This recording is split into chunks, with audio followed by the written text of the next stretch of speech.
disgusting, vile human beings. You need to change. Yeah, give me a fantasy, but make it good. Continue to put these like foot fetish jokes in there with these teenagers. Like, that's legitimately happening. When really they're just pedophile devil worshippers that like to rape and murder people.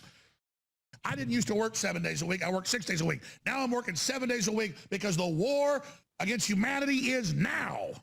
I mean, the one thing a lot of us, kind of what we talk about here on this show and what our world is the wokeness of Hollywood and everything. And the question I get asked and all of us get asked, and I'm interested in your perspective on this, where did it really start? Now, obviously, that's a deep question for someone like you, but where did it really start to show the cracks in the wokeness of Hollywood, in your opinion? Yeah, that's a complex cultural question. And so it's really hard to give an accurate question. But I would say Hollywood was already collapsing by the time Obama got there.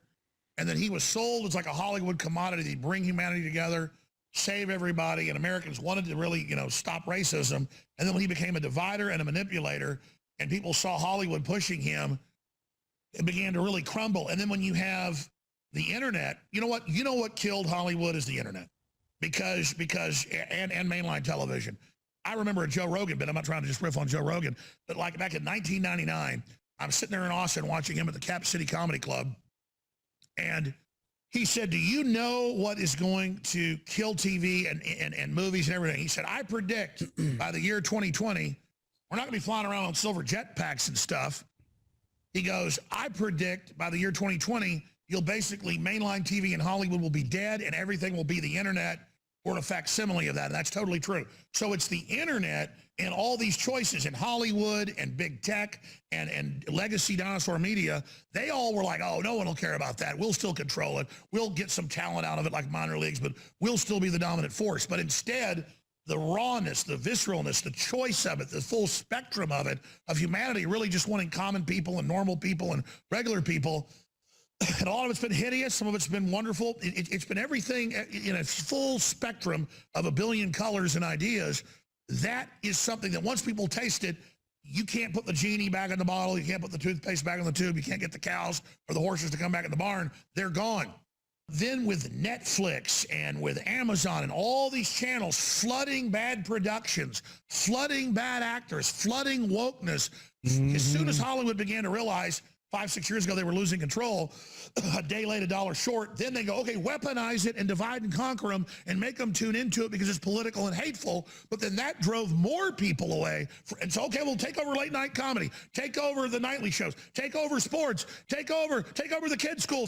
That was the beginning and end of Hollywood. And then once people in Hollywood realized it was a big burnout, destroyed crater in a bowl with toxic waste, basically huffing poisonous fumes, and then all the drugs, everything burned their brains out, they're just like, this place sucks. The money sucks. The Mercedes sucks. The people are empty. This is soulless. So all the Hollywood people fleeing themselves ran to Canada and Texas and Tennessee and Florida and everywhere else. And so people figured out, oh my God, this is poison. This isn't good. This was used to make us vapid and stupid and very, very shallow.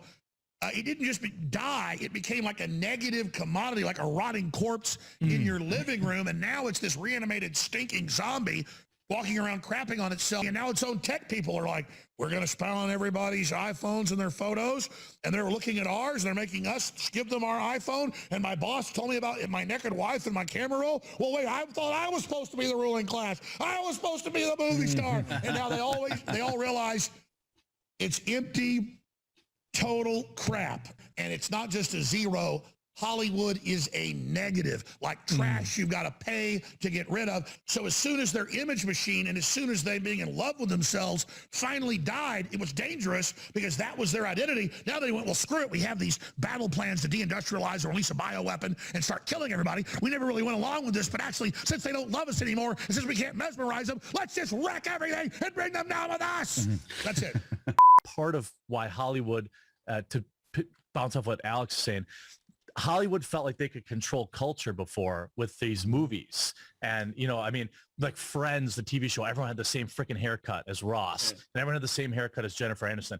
People stopped looking up to them. So then they became political activists. Speaking like them, Jeremy. Right. Yeah, they use the same words. Yeah, like this is Jim like Carrey. when you have a husband that beats his wife and puts cigarettes out on her, and she finally gets an apartment, moves out, and he goes over there and shoots her. They're basically pissed that we left them. They were obsessed with controlling culture, and now they've just, like Count Dracula, opened up his cape and just are sending out all the poison gas.